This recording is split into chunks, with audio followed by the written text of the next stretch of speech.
Bem, galera, vamos nessa. Olha só, dando continuidade com os assuntos que a gente estava estudando, a gente começa a discutir agora sobre mais um tipo de força resultante, só que essa força resultante agora ela vai estar atuando na trajetória circular, tá bom? Então qual é o detalhe? É que essa força resultante, essas forças em trajetórias curvilíneas, elas têm que obedecer uma força resultante que é a resultante centrípeta. Tá? Que ajuda o objeto nessa trajetória. Agora, o que acontece? A gente precisa lembrar que o vetor velocidade, ele para ser bem definido, ele precisa de três coisas: módulo, direção e sentido. E quando eu defino essas três coisas, eu estou definindo todas as características desse vetor velocidade. E aí, o que é que vai acontecer? Ó? Olha só, quando eu tenho um objeto numa trajetória circular, está aqui meu objeto descrevendo a trajetória circular, esse objeto ele vai sofrer a ação de duas acelerações, que é a aceleração tangencial e a aceleração centrípeta. Quando elas se juntam, elas dão um vetor aceleração. Agora, essa aceleração tangencial, ela muitas vezes elas não são cobradas nas questões, pelo menos nas questões que envolvem movimento na trajetória circular. Por quê? Porque essa aceleração tangencial, ela é aquela aceleração responsável por alterar o módulo da velocidade. E se ela altera um módulo da velocidade, ela vai estar alterando a sua intensidade. Mas olha só, então essa aceleração tangencial, ela é aquela aceleração que ela é responsável por alterar o módulo do vetor velocidade. Mas eu tenho mais duas características do vetor velocidade, que é a direção e o sentido. E essas duas características, o vetor aceleração responsável por alterar essas propriedades é o vetor aceleração centrípeta, tá bom? Então, ó, eu tenho uma aceleração centrípeta que vai estar puxando um objeto, vai estar alterando o módulo, a direção e o sentido desse vetor, tá bom? Então, o vetor aceleração centrípeta ele altera a direção e o sentido do vetor velocidade. Ah, mas Caio, peraí, a gente sabe que toda aceleração ela vai estar obedecendo aquela segunda lei de Newton, onde a gente dizia que a força resultante ela é igual ao módulo vezes a aceleração. Isso. Então, essa segunda lei de Newton, ela traz para mim que existem duas forças aqui. Uma força tangencial e uma força centrípeta. E essas duas forças, quando elas se juntam, elas dão uma força resultante, que ela nada mais é do que a componente da força centrípeta mais a componente da força tangencial. Então, a aceleração tangencial ela altera o módulo do vetor velocidade. A aceleração centrípeta ela altera a direção e o sentido. E aí, em função disso, é que eu teria, nesse caso aqui, eu teria uma força centrípeta puxando o objeto para o centro dessa trajetória e eu teria uma força tangencial puxando o objeto tangente a essa trajetória. Beleza? Alterando essas propriedades, ó. Tá aqui o vetor e o vetorzinho, tá? Beleza, gente? Mas olha, na maioria das questões, essa força tangencial ela não é abordada. Por quê? Porque ele diz que o objeto ele descreve uma trajetória, um movimento circular uniforme. Ou seja, o modo dessa velocidade aqui ele é constante. O modo dessa velocidade ele é constante, então não é alterado, logo a sua aceleração tangencial ela vale zero. Se a aceleração tangencial vale zero, essa força tangencial ela também vai valer zero, tá bom? Então se liga nisso, beleza? Agora eu vou ter a força resultante centrípeta que vai estar atuando sobre ele. Beleza? Então, olha só, essa força resultante, como ela obedece à segunda lei de Newton, ela é dada por massa vezes aceleração. Mas aí, eu tenho que essa força resultante, ela vai ter a componente tangencial, que é quem é responsável por alterar o módulo dessa velocidade, e a componente centrípeta, que é aquela que vai ser responsável por alterar a direção e o sentido. Tá bom? Então, olha só, a força resultante centrípeta é responsável pela mudança da direção e do sentido do vetor velocidade. Não se preocupa que esse material vai ser disponibilizado lá na nossa sala virtual, tá bom? Mas olha só, o que é que eu vou analisar? A dinâmica do movimento circular e uniforme. Por que isso? Porque olha só, quando eu analiso essa dinâmica do movimento circular uniforme, eu preciso me ligar que essa força centrípeta, ela é a força resultante. Tá? Então a força resultante na trajetória circular, no movimento circular e uniforme, ele vai ser igual à força centrípeta. Ah, mas Caio, como é que eu calculo essa força aqui? Ó? Lembra, toda força resultante ela é dada por massa vezes aceleração. Como é uma aceleração, uma força centrípeta, então aqui vai ser aceleração centrípeta. E a gente viu lá em composição, em vetores, análise vetorial, que em cinemática vetorial, que essa aceleração centrípeta, ela era calculada assim, ó, como V ao quadrado dividido pelo raio. E aí, em função disso, eu trago a ideia de que a força centrípeta, ela é calculada como sendo o produto da massa vezes a velocidade ao quadrado dividido pelo raio. Tá? Então, se liga só, eu queria que você se ligasse que essa velocidade tangencial, essa velocidade linear, ela pode ser dada como ômega vezes R, que foi o conteúdo que a gente viu lá em movimento circular. Lembra, toda a grandeza linear, ela é igual à grandeza angular multiplicada pelo raio. Então, o que é que eu posso fazer? Ó? Eu posso substituir, no lugar de V, eu colocar ômega R. E aí eu ficaria com a seguinte situação. Eu ficaria com a força centrípeta, ela é dada como M vezes ômega vezes R, tudo ao quadrado, dividido pelo raio. E aí, ó, esse raio com esse quadrado, eles se cancelam. Então, eu ficaria com força centrípeta, é dado por M ômega ao quadrado vezes o raio. Tá? Então, pode ser cobrado em função, em termos da velocidade linear ou em termos da velocidade angular. Qualquer uma das duas que forem cobradas, tá aqui, a gente está satisfazendo essa situação, essas duas situações. Tá bom? Então, ó, imagina que eu estou analisando uma situação onde nessa situação eu teria um objeto girando num plano, tá? E esse objeto ele girando num plano, ele está sendo segurado por um fio. E aí quem é que iria fazer o papel dessa força resultante centrípeta? Se ele está segurando um objeto num plano, imagina aqui, ó, tá aqui o plano e tem um fio aqui puxando esse objeto e aí ele fica girando assim, certo? Essa trajetória que ele vai descrevendo, essa trajetória circular, ela tem uma força que puxa ele para o centro. No caso, essa força que estaria segurando ele seria a tração. Tá bom? Então essa força de tração, ela seria responsável por manter esse objeto na trajetória circular. Tranquilo, gente? Beleza? Então olha aí, a força centrípeta ela é calculada dessa forma, ó, mv ao quadrado sobre r, tá? Mas olha só, qual é o grande detalhe? É que essa força centrípeta, essa força em trajetórias curvilíneas ou trajetórias circulares, ela tem poucos pontos teóricos, ela tem muitas aplicações. Então, pensando nisso, a gente vai para as aplicações.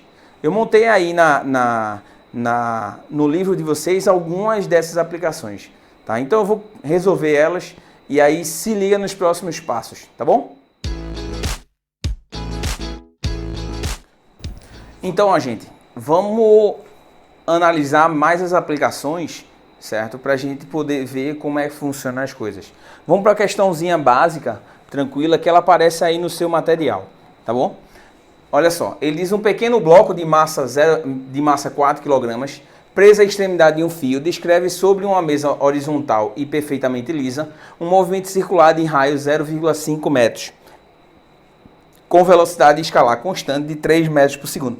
Perceba que na questão ele fala velocidade escalar constante. Então traz a ideia de que a velocidade ela é constante, logo o vetor aceleração tangencial ele é nulo, certo? Determine a intensidade da força de tração que o fio exerce. Isso a gente está analisando nessa perspectiva, olhando de lado, tá? Mas imagina um disco girando, certo? Tem um disco girando e eu estou olhando esse disco girando de cima. Quando eu observo ele girando de cima, ó, ele vai estar descrevendo essa trajetória aqui, ó. Tá? E aí tem um fio que vai estar segurando ele. E aí eu preciso observar, olha, como é que vão estar as forças que vão estar atuando? Eu tenho a força de tração, que puxa ele, evitando que ele escape, tá? Eu tenho a força peso, puxando esse objeto para baixo, e eu tenho a força normal, puxando ele para cima. E aí, quando eu faço a decomposição dessas forças, eu observo que somente a força tangencial, a força tração, ela vai ser a força responsável por manter esse objeto na trajetória circular. Então, olha, pensando nisso, essa força centrípeta vai ser igual à tração. Mas como é que calculo força centrípeta? mv ao quadrado sobre r. é igual a tração, que essa tração eu preciso calcular, tá? Então, que é justamente o que ele quer na questão. A massa ele deu que é 4, a velocidade ele deu que é 3 metros por segundo. Então eu preciso levar isso ao quadrado. Dividido pelo raio, que é 0,5 metros. Isso aqui é igual a tração. Então, 3 ao quadrado, 9.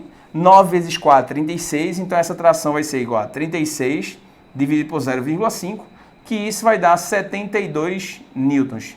Então, essa é a intensidade da força resultante que está sendo atuada sobre esse objeto através da tração para que ele mantenha essa trajetória circular, para que ele continue girando em torno desse ponto, tá bom? Então perceba que é uma questão simples, uma questão tranquila de fazer, aplicação direta de equação e uma análise somente desse ponto aqui. Então lembra que eu preciso observar sempre a força centrípeta ou a força resultante centrípeta em cada situação, beleza? Tranquilo? Então esse é o primeiro ponto. Vamos lá, a gente vai analisar outra questãozinha para a gente ver quem é que vai fazer o papel da força centrípeta agora.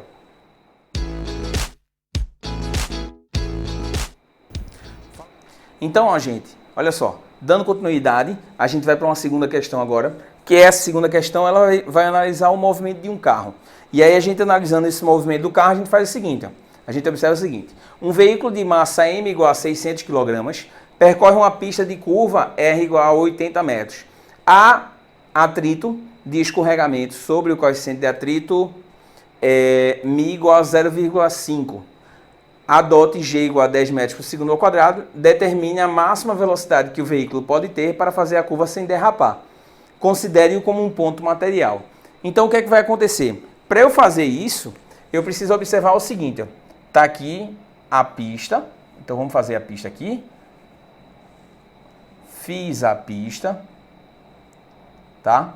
Aí o cara vai descrever uma trajetória, que essa trajetória, ela tende a ser uma circunferência. Mas aí, olha só, quando eu faço isso, ele tem um vetor velocidade que vai estar puxando esse objeto para cá. Vai fazer com que ele descreva essa trajetória. Lembrando a você, tá? Que eu estou analisando isso de cima, tá?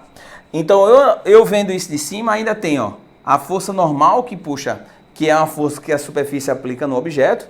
Tem a força peso, que é uma força que puxa o objeto para baixo, para o centro da Terra, tá? Mas aí existe uma força resultante, que essa força resultante vai evitar que o objeto ele escape.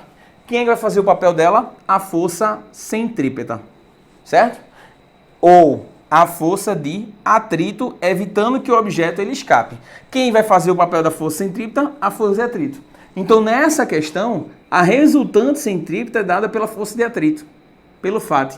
Então, eu venho aqui, ó, mv quadrado sobre r é igual a μ vezes normal. Mas olha só, lembra que a gente viu que o módulo dessa normal, ele é igual ao módulo da força peso, que é dado por massa vezes gravidade. Então, eu substituo aqui, ó, mv quadrado sobre r é igual a μ vezes m vezes g.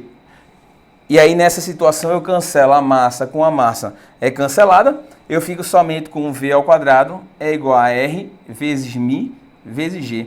Ou v é igual a raiz quadrada de r μ vezes g. Mas olha só, ele deu o raio. Quanto é o raio? Quanto é o raio na questão? O raio vale 80.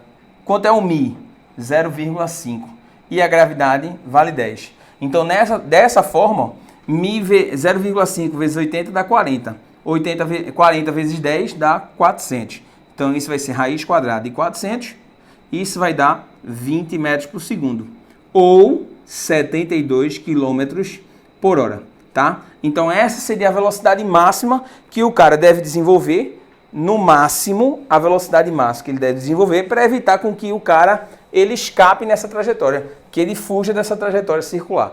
Tá? Então, lembrando que esse atrito aqui é o que está acontecendo entre o piso e os pneus do carro, tá bom? O que é que muitos engenheiros eles fazem? Para ajudar esse cara a descrever uma trajetória com uma velocidade cada vez mais rápida, ele pega essa pista e não constrói ela num plano horizontal, ele inclina essa pista. que aí a gente vai decompor, vai ver algumas decomposições vetoriais, tá? Para a gente poder ver como é que vai estar atuando. Beleza, gente? Então, nos próximos vídeos eu vou estar, na continuidade aí do vídeo da gente, perdão, eu vou estar mostrando sobre isso. Tá bom? Então, ó, gente, dando continuidade com o que a gente estava vendo na questão anterior, a gente traz uma questão aí que vai ocorrer a sobreelevação da pista, tá bom? Então, olha só, olha o que é que ele diz na questão. Um veículo de 1.000 kg percorre com velocidade de 90 km por hora uma curva de raio 100 metros. A estrada é sobrelevada, isto é, sua margem externa é mais elevada em relação à margem interna. Adote G igual a 10 metros por segundo ao quadrado. E aí ele diz, determine a tangente do ângulo de sobrelevação θ da pista para que a segurança do veículo na curva não dependa do atrito. Então o que é que ele está fazendo? Ele está querendo saber qual é a situação, qual é o valor da tangente do ângulo de inclinação dessa pista para que esse objeto ele não dependa do atrito para deslizar. Tá bom? E aí o que é que eu preciso me ligar? Vê só, presta atenção. Você tem que analisar que essa pista, ela está fazendo uma curva e essa curva ela está inclinada, tá? Então, na realidade, a trajetória que o cara faz é uma trajetória circular assim, né? Certo? E aí, quais são as forças que estão agindo sobre ele? Ele tem a força peso, que puxa ele para baixo. Ele tem a força normal, que puxa ele perpendicular ao plano, tá? E ele tem a força centrípeta, que tem que estar apontando para o centro da trajetória. FCP, ela está apontando aqui para o centro da trajetória, tá? Então, ó, se eu for analisar, olha as forças aqui, ó. Eu tenho a força peso, a força normal e a força centrípeta. Lembrando a você que esse ângulo θ que ele aparece aqui, esse ângulo θ que aparece aqui, é o mesmo ângulo θ que ele está aparecendo aqui, ó, com a força normal em relação ao plano vertical. Beleza? Então perceba que eu tenho a formação de um triângulo aqui, ó. Eu tenho a força normal, eu tenho a força peso para baixo e a força centrípeta para esquerda, certo? E o ângulo θ aqui, ó, entre a normal e a componente vertical, certo? Qual é a função trigonométrica que vai associar para mim, tá, as forças aí? Então eu tenho o seguinte, ó, a tangente desse ângulo θ, ela vai ser igual a quem? A cateto oposto, que é a força centrípeta, em função do peso, certo? Então, essa tangente do ângulo θ, ela vai ser dada por mv ao quadrado sobre r sobre m vezes g, tá? Então, ó, mv ao quadrado sobre r é igual a mg vezes a tangente do ângulo θ. Então, cancela a massa com a massa, e aí eu fico que v ao quadrado, ele vai ser igual a r vezes g vezes a tangente do ângulo θ. E aí eu quero descobrir quem é o valor da tangente do ângulo θ. Quanto é essa velocidade? É 25. Então fica, ó, 25 ao quadrado é igual ao raio, certo? Que vale 100, a gravidade que vale 10 e a tangente do ângulo θ que eu preciso descobrir. 25 ao quadrado, 625, dividido por 1.000, que é 100 vezes 10, é igual a tangente de θ. Então, o valor da tangente do ângulo é 0,625. Tranquilo? Então, observa que nessa situação, de novo, a gente tem que fazer uma análise vetorial. Então, eu preciso observar como está sendo descrito esse movimento, tá? Para que a partir disso eu consiga determinar o valor resultante, o valor esperado. Beleza, gente? Então, ó, esse ângulo que vai ter que estar inclinado essa pista, ele tem um valor da tangente que é dado por 0,625. Beleza? Tranquilo?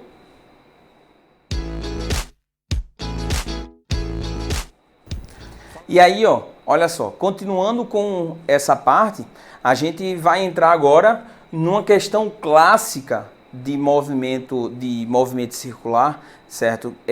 Quando analisa forças em trajetórias circulares, que é a questão do globo da morte.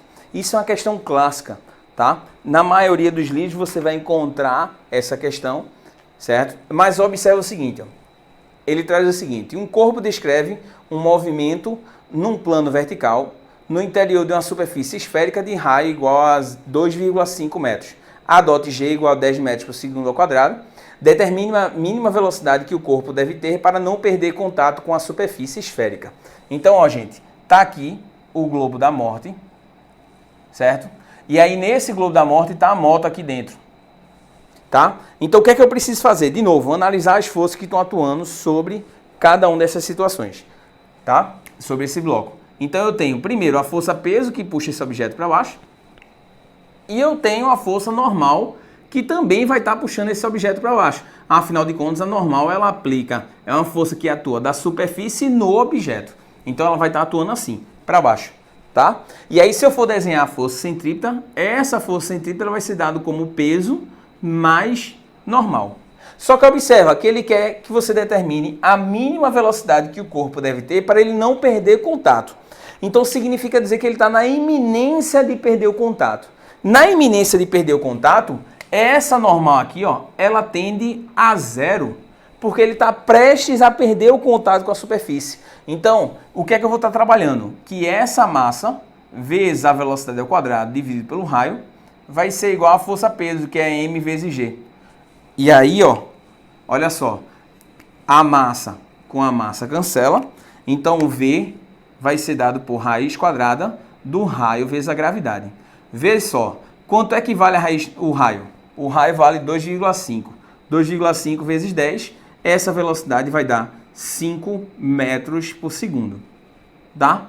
Então se liga, gente, que nessa situação aqui, ó, é uma questão clássica, é uma questão que ela traz a iminência do objeto de perder o contato. Então, sempre que ele estiver prestes a perder o contato, essa normal ela tende a zero. Tá? Então, tanto nessa questão do globo da morte, quanto na questão da lombada, quando o objeto estiver prestes a perder esse contato, prestes a perder a iminência, na iminência de perder o contato com essa superfície, a normal ela tende a zero. Então se liga nisso, tá bom? Daqui a pouquinho eu volto com outra questão.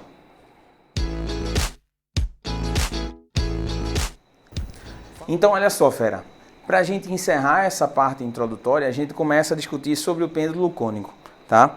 O que seria esse pêndulo cônico? Ele consiste de um objeto que a gente coloca ele preso a um fio e aí a gente começa a girar ele de forma a ele descrever um cone. Tá? Então ele teria um comportamento próximo a esse aqui. Aí olha só o que ele diz. Uma massa M está presa a um fio inextensível de peso desprezível e gira num plano horizontal, constituindo um pêndulo cônico. Se o comprimento do fio é L igual a 2 metros, e o ângulo que o fio forma com a vertical é θ igual a 60 graus, determine a velocidade angular ômega de rotação da massa M. Tá? Então o que é que eu preciso observar nessa situação? Eu preciso observar quais são as forças que estão atuando. Eu tenho a força peso, que puxa esse sistema para baixo. Eu tenho a força tração, que puxa ele para cá.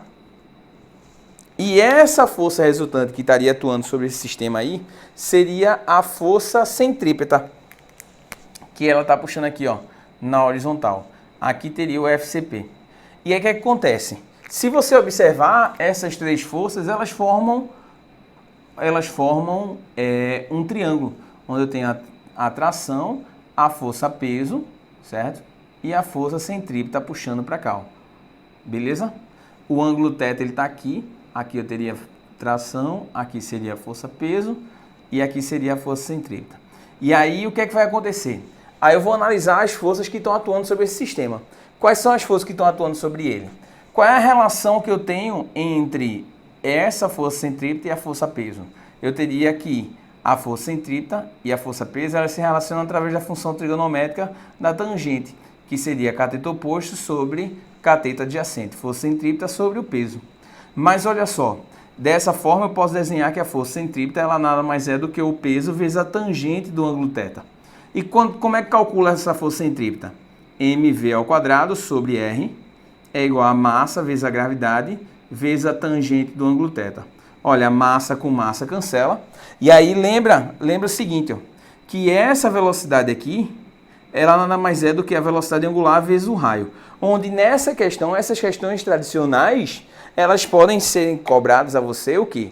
Tração, frequência, velocidade angular, Velocidade linear. Nesse caso, ele pede a velocidade angular, mas ele poderia muito bem pedir essas outras funções que a gente discutiu, tá? Que a gente debateu. Então, eu ficaria o seguinte, ó, a velocidade angular ao quadrado vezes o raio ao quadrado sobre o raio era igual a g vezes a tangente do ângulo θ. E aí, ó, eu posso cancelar esse r com esse r, eu ficaria aqui, ômega ao quadrado, ele seria igual a g vezes a tangente de θ dividido pelo raio. Ah, mas eu preciso descobrir quem é que vale esse raio, certo? E continuando aqui, ó, o ômega ao quadrado seria 10 vezes a tangente de 60 graus, que é raiz de 3, dividido pelo raio. Vamos descobrir quanto é que vale esse raio? Ó, se você observar, nessa imagem aqui, eu posso até achar ele. Olha só, eu tenho um seguinte triângulo, beleza? E o raio da trajetória ele está aqui, certo? Esse lado de cá ele vale L, que é o comprimento do fio, que ele diz que é 2 metros. Então, qual é a função trigonométrica que associa cateto oposto sobre a hipotenusa? É o seno de θ. Então, o seno de θ ele vai ser igual a R sobre L. Esse seno de θ é 160 graus, que é raiz de 3 sobre 2. É igual ao raio sobre 2, que é o comprimento do fio. Então, 2 com 2 cancela, o R é igual a raiz de 3. Raiz de 3 metros. Beleza? Então, eu coloco aqui, ó, no lugar de R vai ficar o seguinte, ó, 10 raiz de 3 sobre raiz de 3. Então, cancela esse com esse. O ômega, ele vai ser raiz de 10 radianos por segundo. Beleza? Então, dessa maneira, a gente encerra essas questões iniciais acerca dessa parte aqui de movimento de forças em trajetórias circulares, tá bom? Então, todas essas são questões básicas para que a gente vá estudar a força em trajetórias circulares. Mas olha só, qualquer dúvida que vocês tiverem, por favor, entre em contato, manda um WhatsApp, tá? E manda a sua dúvida que a gente troca. Eu vou estar divulgando posteriormente os horários de monitoria para que a gente possa suprir essas dificuldades, tá? Então, gente, um grande abraço. Não deixem de estudar. É super importante manter a pegada. Então, com relação a isso, a gente vai estar preparando simulados. Vou preparar simulados online para vocês, fichas de exercício, mas não para de estudar. Beleza? Um grande abraço a todos. Até mais.